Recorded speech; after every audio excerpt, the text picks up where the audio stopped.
Welcome to News Mongolia on MNB World. I'm your host, Jugder Gambold. And for our top stories for today, Cabinet members met with the human resource managers of business organizations. Khovd province plans to produce up to 400 tons of animal feed. Ministry of Education and Science participating in the Education World Forum. For other news, stay tuned.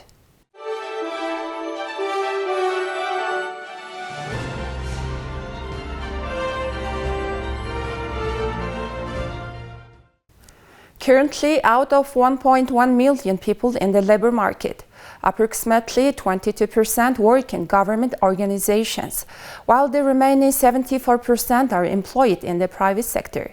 Furthermore, government representatives have stated that they are developing a policy to update a unified government network for civil servants' wages based on their performance.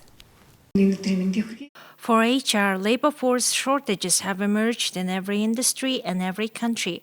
The participants of the meeting emphasized the importance of cooperation between the government and the private sector in order to make far-sighted policies. For enterprises, the main pressure for increasing wages is social insurance payments. The organization calls for raising the wages or salaries of its employees, but that means that even more costs go towards social insurance payments.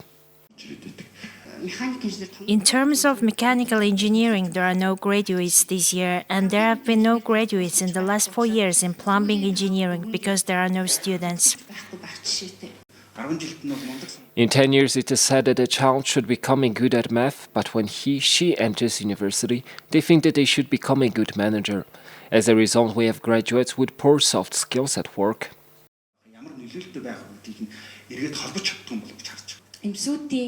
The government should support the activities of vocational training centers. There is a shortage of workers in the area of major development projects strategically important to the country. The increase in inflation reduces the real purchase power of citizens, creating a need to increase wages or incomes. Increasing wages and pensions in line with price increases is not a solution. Therefore, it has been conveyed that the government is increasing wages based upon results. Due to the increase in inflation, it is necessary to increase household incomes. We are facing such a big challenge, and therefore we are meeting with our employees about how we can increase the salaries of civil servants in the budget policy for the second half of this year and next year, and we are listening to them about the possibility of increasing their salaries. Furthermore, we are planning to meet with other business owners.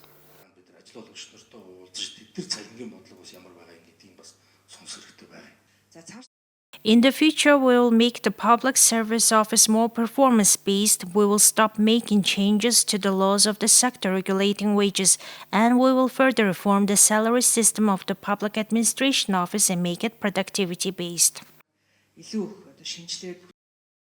High inflation creates opportunities for fiscal revenues to increase. Therefore, it is possible to increase the salary of public sector organizations. However, in the private sector, high social insurance payments reduce the possibility of increasing wages and bonuses. It's been decided to quickly organize the distribution and delivery of grass and fodder that were in the state reserve to Dot, Must, Mungharkhan, Manghan, and Tsitsirlik homes of western Khovd province, where the spring weather has been the harshest. According to the weather forecast, more snow is expected later in May, and it will be colder than average. In other words, until the month of June, the growth of grass and vegetables will not be sufficient to feed the livestock. Therefore, in the near future, up to 400 tons of fodder will be produced and provided to the herdsmen at a fair price. According to the weather conditions, research shows that the animals will not have enough food until June 1st. In the province, 3.4 million animals have overwintered to be ready for the spring. Out of this, 1.4 million offspring should be born. Unfortunately, this year there have been a lot of miscarriages and stillbirths and other issues that were not included in the initial calculations. Currently, 600,000 young animals have been born, of which around 80% have reached maturity. This year, losses have been higher than usual, with about 63,000 newborn animals that did not survive in our province.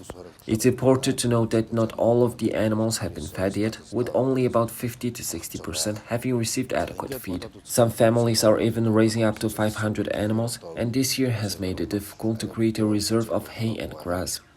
Grass has been cut across the country, which is why preparations are being made to create a supply of animal feed. In the first round, requests have been received for a certain amount of animal feed, but the exact final figures are not yet available. In general, a plan has been made to create a 1-month supply of fodder at the provincial level. It is estimated that 50 to 60% of the total livestock will need to be fed until June. It has been decided to create a feed stock to ensure that all animals are adequately fed. Now please have current affairs of Mongolia.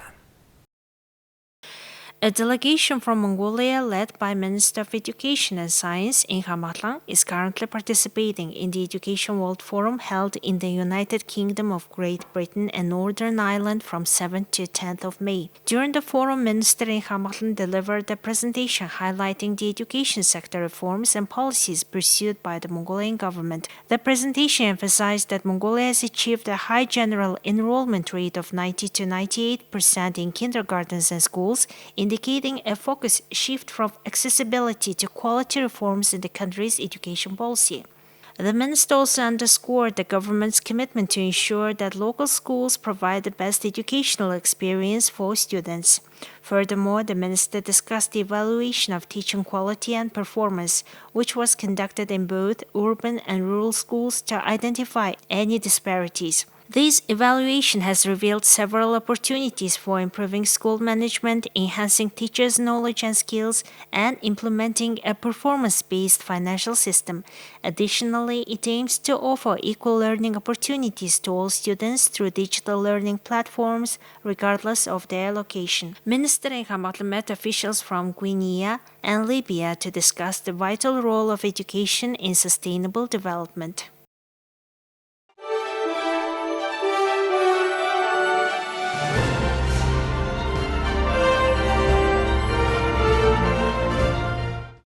Please take a look at the currency exchange rates provided by the Mongol Bank.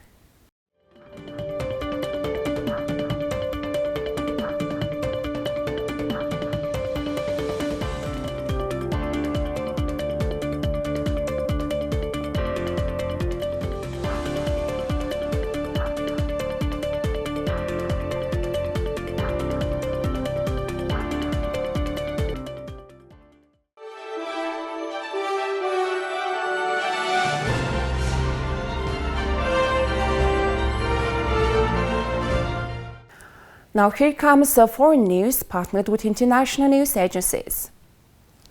8 Beirut protesters on Tuesday gathered in front of Lebanon's biggest banks to demand their deposits back after it was blocked by local lenders.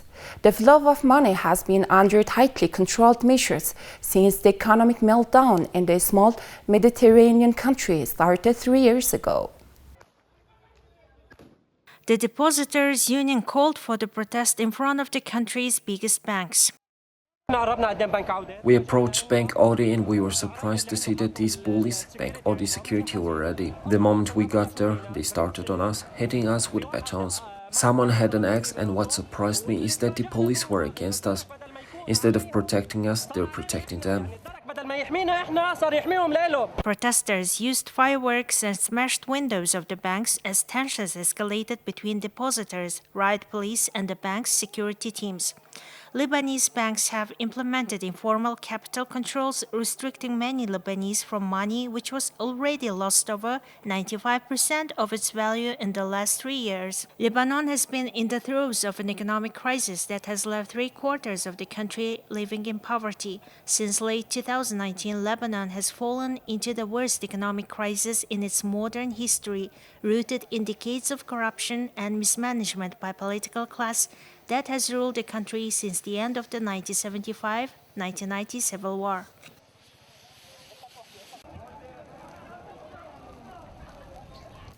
Haitian police halted a demonstration on Tuesday in which hundreds of workers marched to demand an increase in minimum wage. Police dispersed the march by firing tear gas bullets as men and women ran in all directions.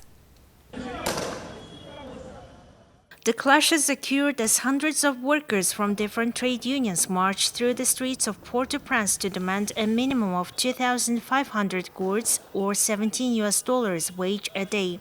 Others complained about the growing insecurity in the Caribbean country where gang violence is escalating. The United Nations estimates that 60% of Port-au-Prince is controlled by the gangs. On the streets of the capital, Haitians say it's more like 100%. The United Nations reported a 20% increase in killings from January to the end of March, compared with the last quarter of 2022. In addition, 637 kidnappings have been reported so far this year, a 63% increase compared with the last 3 months of 2022. Now please have a weather forecast for the world's major cities.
Well, that's all for today. Thank you for staying tuned.